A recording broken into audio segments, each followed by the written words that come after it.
नमस्कार दोस्तों, मैं आचार्य वसुधा हार्दिक अभिनंदन करती हूं आप सभी का आपके अपने YouTube चैनल गुरु सप्तऋषि ज्योतिष शिक्षण संस्थान की ओर से।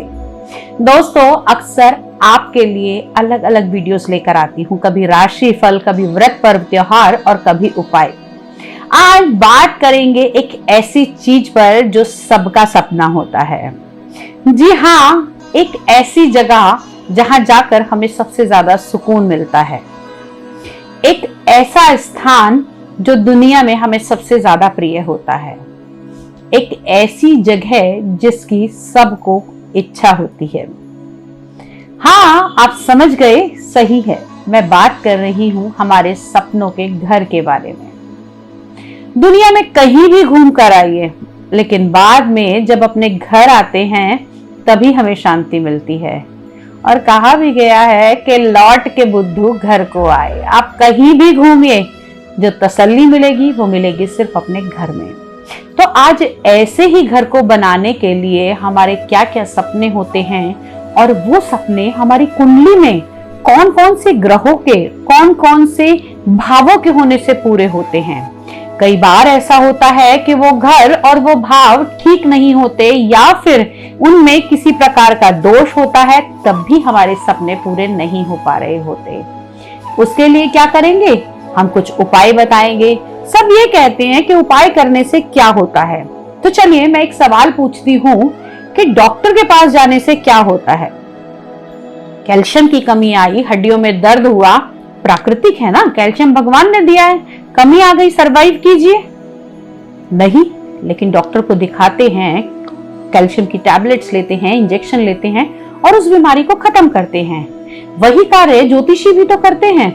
अगर जन्म कुंडली के अंदर कोई ग्रह खराब है, कोई योग खराब है, या कुछ चीजें बन नहीं रही, तो उसको ठीक करने के लिए हम उपाय बताते हैं कि भाई ये उपाय कर लोगे, इससे पॉजिटिव ऑरा बढ़ जाएगा, और इससे ये चीज, इससे ग्रह की ऊर्जा बढ़ जाएगी और आपको इसके फल मिलेंगे।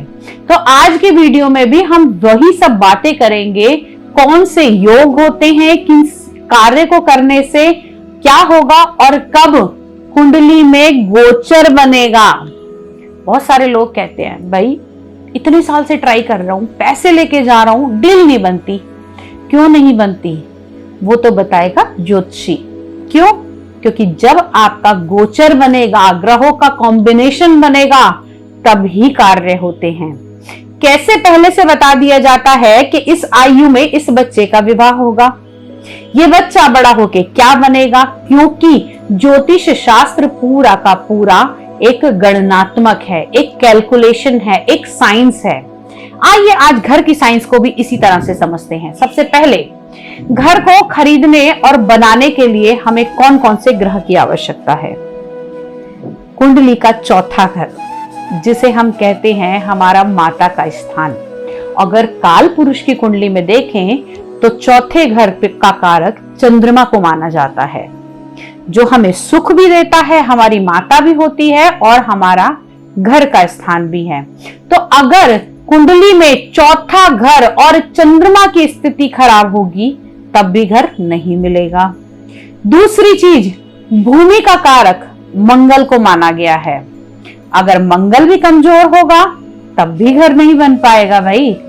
उसके बाद में जितने भी ग्रह चौथे घर में बैठे हैं, वो कितने बली हैं, कितने कमजोर हैं, उसके ऊपर भी ये निर्णय निर्धारित होता है।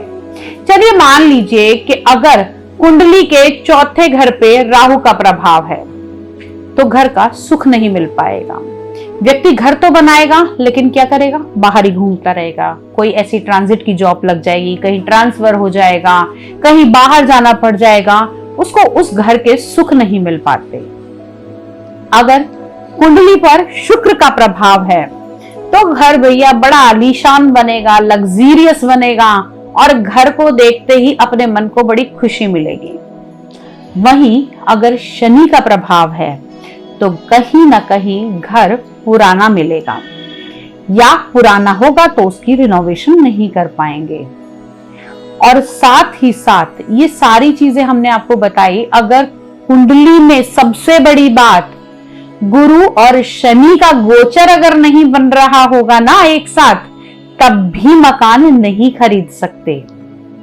किसी भी कार्य को होने के लिए गोचर का होना बहुत अधिक आवश्यक है। अब ये तो थी ज्योतिषीय वाणी, समझ आई नहीं समझ आई अलग बात।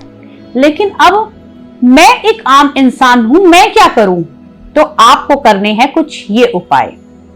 सबसे बड़ी बात, हम जैसा देते हैं यूनिवर्स हमें वैसा लौटाती है। यानी कि किसी ने खूब कहा है कि भगवान अगर अन्न दे तो अन्न का दान करो, तुम्हें दुगना होकर मिलेगा। ऐसे ही अगर घर नहीं मिल रहा है तो शेल्टर्स बनवाइए। बाहर घूम रहे कुत्तों के लिए आप घर बनवा सकते हैं, चिड़ियों के लिए घोंसले बनवा सकते हैं, छोटे छोटे हट्स टाइप के बनते हैं वो बनवाइए। वृद्ध आश्रम में कुछ योगदान दीजिए, निश्चित तौर पर यूनिवर्स आपको भी वापस देगी और आपका भी घर बनेगा। दूसरी चीज, कहते हैं किसी भी काम में अगर विघ्न आ रहा हो तो किसे याद किया जाता है? विघ्नहर्ता गणेश जी को। तो अगर घर का काम नहीं हो पा रहा तो विघ्न विनाशक गणपति भगवान की पूजा अर्चना करना शुरू कर दीजिए और उनको लाल रंग के फूल अवश्य चढ़ाएं। 21 दिन तक आप ये करेंगे तो आपकी मनोकामना निश्चित तौर से पूरी होगी। ये लगातार आपको 21 दिन तक करना है। उसके बाद में मंगलवार के दिन गाय और उसके बछड़े को भीगी हुई लाल मसूर की दाल अगर आप खिलाते हैं तब भी घर के योग बन जाते हैं। सबसे बड़ी बात, अगर यथासंभव या आपसे पॉसिबल हो तो नीम की लकड़ी का एक छोटा सा घर बनवाइए और उसे किसी बच्चे को दान कर दीजिए। अब जैसे ही आप ये देंगे, उस घर को देखकर उस बच्चे के अंदर जो खुशी होगी, उससे जो वाइब्रेशंस पैदा होंगी, जो पॉजिटिव एनर्जी पैदा होगी, उससे आपके घर के योग बनेंगे। है ना, छोटे छोटे और सरल उपाय, लेकिन इनको करके देखिए, निश्चित रूप से आपको इससे लाभ मिलेगा और आपके सपनों का घर जरूर बनेगा। आज के वीडियो में इतना ही। यदि आप चाहते हैं ये पूछना कि कहीं मेरी कुंडली में कोई दोष तो नहीं या मेरा घर कब बनेगा, तो अपनी कुंडली का विश्लेषण करा सकते हैं।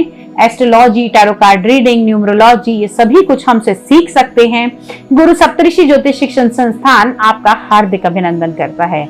आज के वीडियो में इतना ही। अगले वीडियो में आपसे फिर से मुलाकात करूंगी। तब तक के लिए जय मां भगवती।